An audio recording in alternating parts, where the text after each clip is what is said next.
Welcome back. Still here with us is Dr. Rashid Sumaila, the lead author of the Sink or Swim report on the future of the fishing industry in the East and South China Seas. Rashid, thank you for staying with us.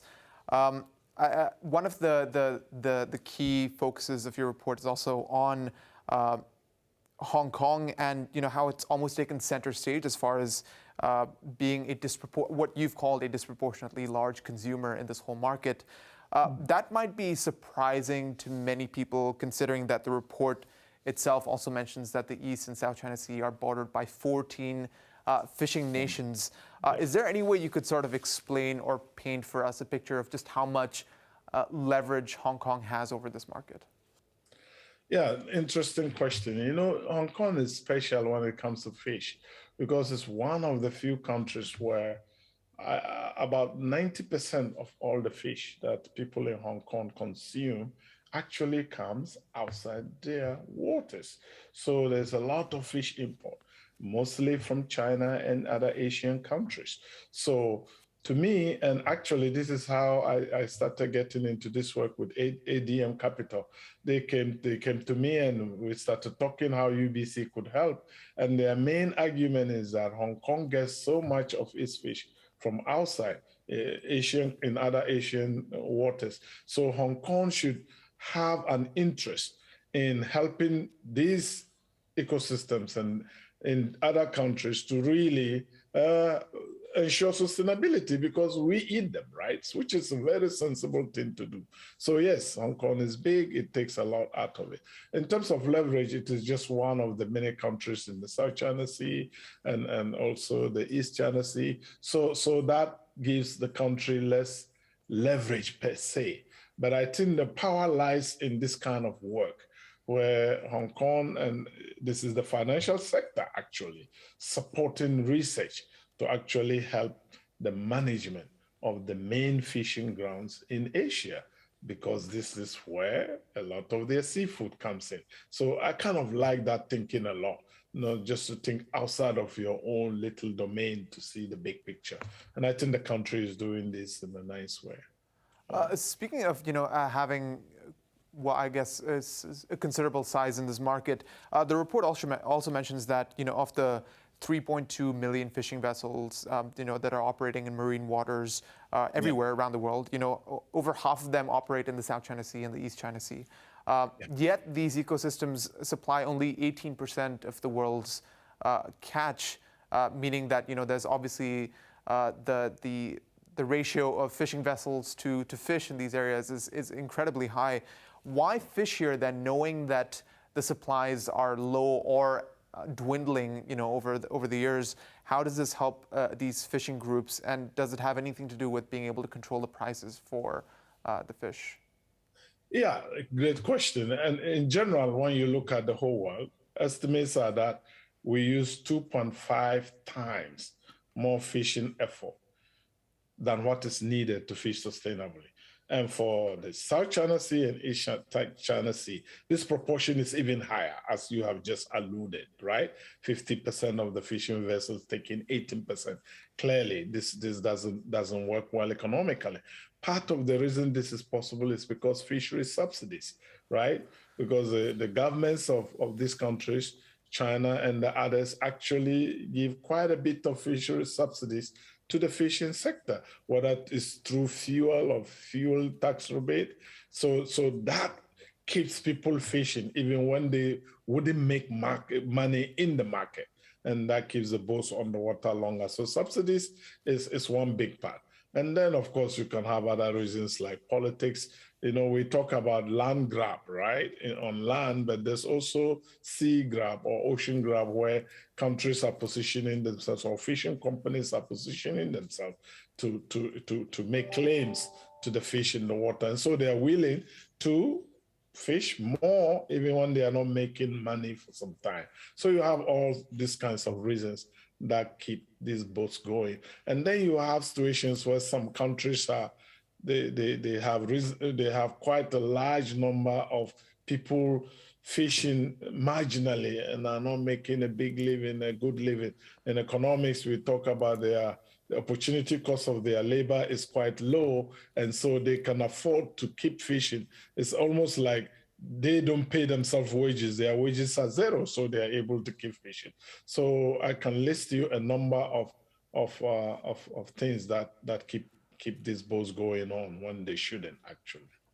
You obviously brought up, and I'm glad you brought these two issues up. You know, the issue of fuel of subsidies and of these many of these commercial fishing vessels being from small fishing communities as well. In terms of then these countries supporting the fishing industry, how do you strike that balance between preventing your industry from falling into disrepair versus enabling these harmful activities?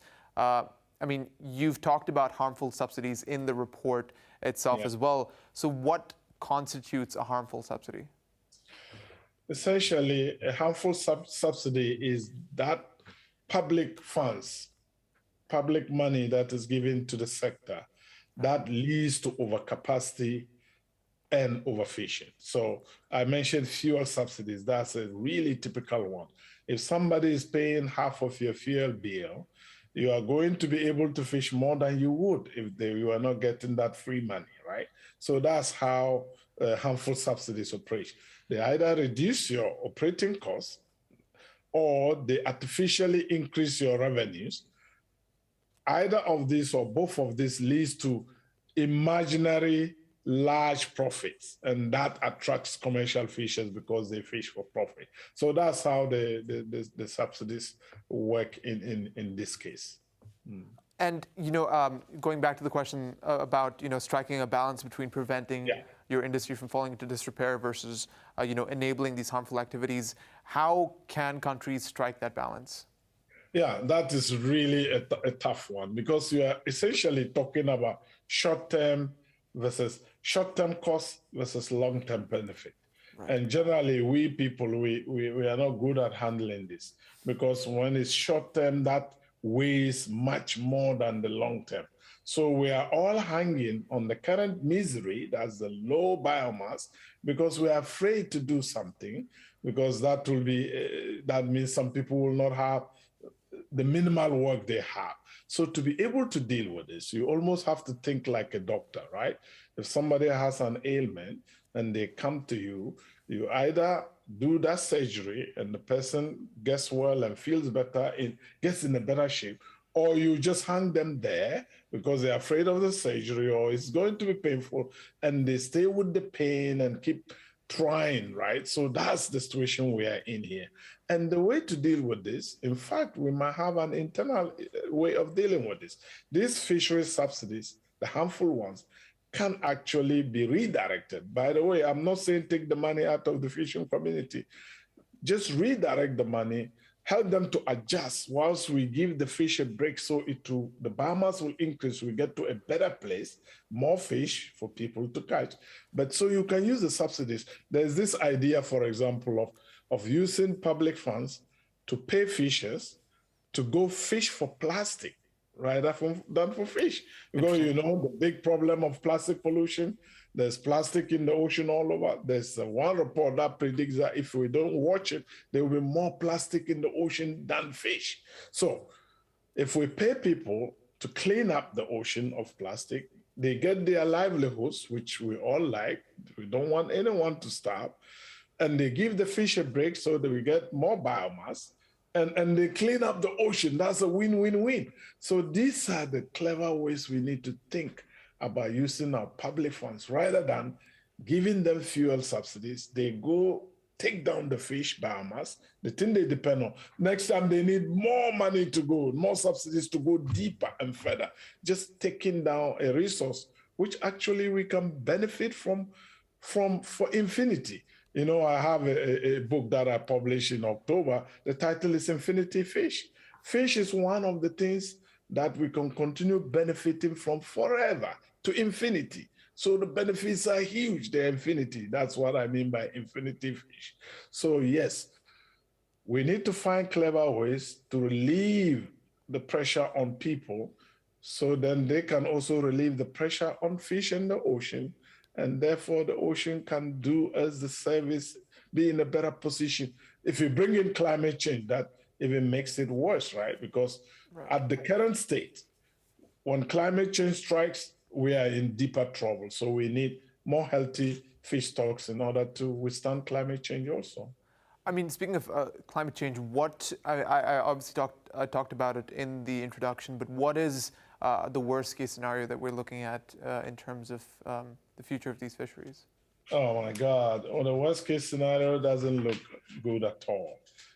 For the South China Sea in particular, we see a drop in the biomass of about 90%. Right. Think about that. At the moment, we're taking about 50 million tons a year. That's a lot for one fishing ground. Remember, the global total is about 100 million. So that's a big chunk of the global total. 50 million, that will drop by 90%. This is scary, right? So we're going to lose that amount of fish under severe climate change and no effective regulation. You don't want that. We want to manage this species as best as we can, and we want to mitigate climate change because then the fish is in a good condition to be able to withstand. I say that fish are like people. If you are not healthy, you have issues, health issues, and you are hit by COVID, your chances of surviving is far less than the one who is in good health condition, right? It's the same thing with the fish. If you take them down and they're hit by ocean acidification or climate change, they are likely to crash. So let's keep a healthy fish stock in order to withstand so we don't go to this 90% of the biomass, which translates to about $11 billion a year.